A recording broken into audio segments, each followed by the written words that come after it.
संतुष्टि होती है जब हमारे पति हमारे पास कम भाव लेकर आते हैं। हमारा मन बेचैन हो जाता है कि हमारे हृदय में जो कृष्णा है, पता नहीं वह निकाल कर बाहर ना चले जाएं।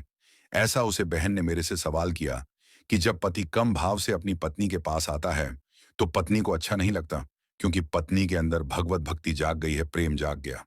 ये सवाल आप में से बहुत लोगों का भी हो सकता है, बहुत पुरुषों का भी हो सकता है, बहुत स्त्रियों का भी हो सकता है। परसों की सवाल बड़ा अटपटा है, तो लोगों को पूछने में भी संकोच होता है, इसलिए हम आपको इसका समाधान देते हैं। मैंने उनको ये बात समझे बता दिया, उनको शायद यहाँ बैठी हो। तो क्योंकि ऐसे प्रश्न सवाल माइक में तो वह कर नहीं सकती थी, पर सवाल तो सवाल है। तो हमने उत्तर सोचा कि चलो इस बहाने आपको उत्तर देना। प्रश्न समझ में आ गया। हमने उनसे बोला कि आपके पति, आप तो भक्ति में राम गई हो, बहुत अच्छी हो। आप क्या, आपका हृदय में कृष्ण विराज गए हैं, भक्ति विराज गई है, आपका दिन रात भगवत चिंतन में मन लग रहा है, बहुत अच्छी बात है। लेकिन जो आपके पति हैं, अभी उनका मन विषयों में है। पर यदि आपने भी इनकार कर दिया कि आप हमारे पास मत आओ, तो आपके पति फिर पराई स्त्री के कमी हो जाएंगे। वह दूसरी स्त्रियों के पास जाने स्टार्ट कर देंगे, वेश्याओं का गण करने लग जाएंगे, वैश्यगामी हो सकता है। इसलिए तुम्हारा पति, इसलिए तुम्हारे अंदर तो कोई वासना है नहीं। लेकिन पति के अंदर यदि है तो पति पत्नी के पास ही तो जाएगा। यदि तुमने भी उसे हटा दिया अपने पास से तो वह बादशाह गांव में उसका चरित्र बिगड़ जाएगा। इसलिए तुम्हारा धर्म है। मीराबाई के साथ भी यही था बिल्कुल से। मीरा का विवाह बचपन में कृष्ण से हो गया था। मान लिया था उन्होंने पति के, मेरे तो पति गिरधर गोपाल हैं।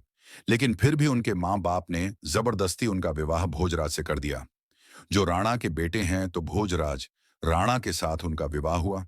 जब उनकी पहली रात आई, मिलन की मीराबाई को बिठाया गया।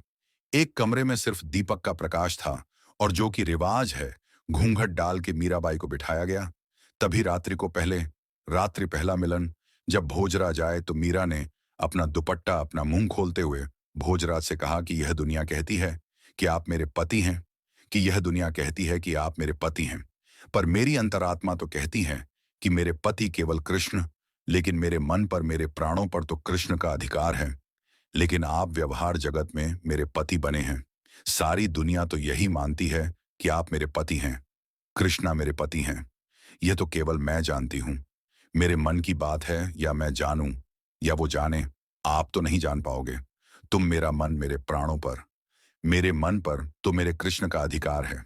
लेकिन आप यदि मुझे अपनी पत्नी मानते हैं तो आपके सामने मेरा शरीर है। यदि मेरे शरीर की भूख है आपको, तो मेरे शरीर से आप अपनी भूख मिटा सकते हैं।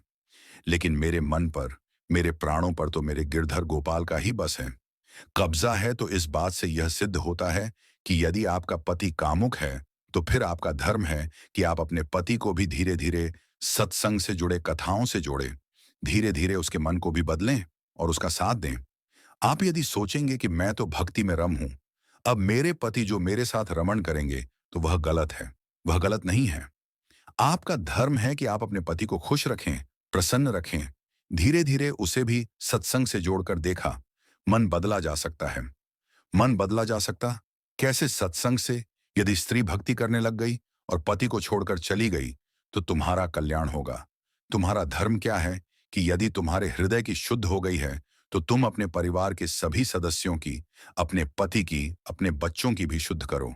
हृदय की अपने भक्ति के प्रभाव से, अपने जप, अपने तप के प्रभाव से। यदि आप केवल भक्ति करने लग गई और भाग गई घर से कि अभी तो मैं तो वृंदावन रहूंगी, मैं तो घर में नहीं रहूंगी, तो यह तो भागना हो जाएगा। यह तो रण छोड़कर भागना हो जाएगा। फिर आपका धाम में आकर के वास करना, अपने पति को छोड़कर, अपने बच्चों को छोड़कर, यह आपका धर्म नहीं है। धर्म तो यह है कि पति और बच्चों के साथ रहकर जो प्रेम आपके भीतर जगा है, वही प्रेम पति और पुत्र के भीतर जगाकर उनका भी कल्याण कीजिए और उनके साथ दीजिए। और यह पति पत्नी का अधिकार होता है। एक दूसरे के लिए उसे अधिकार से ना पत्नी वंचित करें, पति को ना पति वंचित करें। पत्नी को पति पत्नी दोनों आप खुश हैं, ये बहुत अच्छी बात है ना। तो पत्नी पर पुरुषगामी बने, ना तो पति पर स्त्रीगामी बने। यदि कोई पुरुष पर स्त्रीगामी है, याद रखिएगा, बहुत स्पष्टता से समझिएगा। यदि कोई पुरुष पर स्त्रीगामी है और कोई स्त्री पर पुरुष कमी है, तो आप ही बताइए दोषी कौन है? उत्तर दो। यदि आपका पति पर स्त्रीगामी है, मेंस पर स्त्री के पास रहता है, तो उसका जिम्मेदार कौन है? कौन कौन? यदि पति पर पुरुष कमी है पर स्त्री गामी है तो जिम्मेदार कौन है? और स्त्री यदि पर पुरुषगामी होगी तो जिम्मेदार कौन है? पति पत्नी ही जिम्मेदार है। इसलिए ग्राहक से जीवन में पत्नी का धर्म है। पत्नी को मोहिनी कहा जाता है। पत्नी को क्या बोला जाता है? भगवान नारायण 24 अवतारों में अवतार कौन सा लिया? मोहिनी अवतार। स्त्री इसलिए हमारे भारत में सिंगर होता है। सिंगार किसका होता है? स्त्री का होता है, पुरुष का नहीं होता। स्त्री का ही श्रृंगार क्यों होता है? पुरुष का क्यों नहीं होता? 16 श्रृंगार स्त्री का है। तो वार्ड संस्कार पुरुष को भी होते कि भाई तो भी कुछ लिपस्टिक लगा, तू भी कुछ कुछ तो कर। सर सिंगर का स्त्रियों के पास से पूरा कार्य, पायल भी कोई पहने, चूड़ी भी वही पहने, मंगलसूत्र भी कोई बिछिया भी वही पहने, बिंदिया भी वही पहने, मांग भी वही भरे, काजल भी वही लगे, और उसके पास सिंगर नहीं है। कुछ भी हाँ या ना बताओ। स्त्रियों को श्रृंगार क्यों दिया गया? ताकि स्त्रियां पुरुष उसे सिंगर से सुंदर दिखा।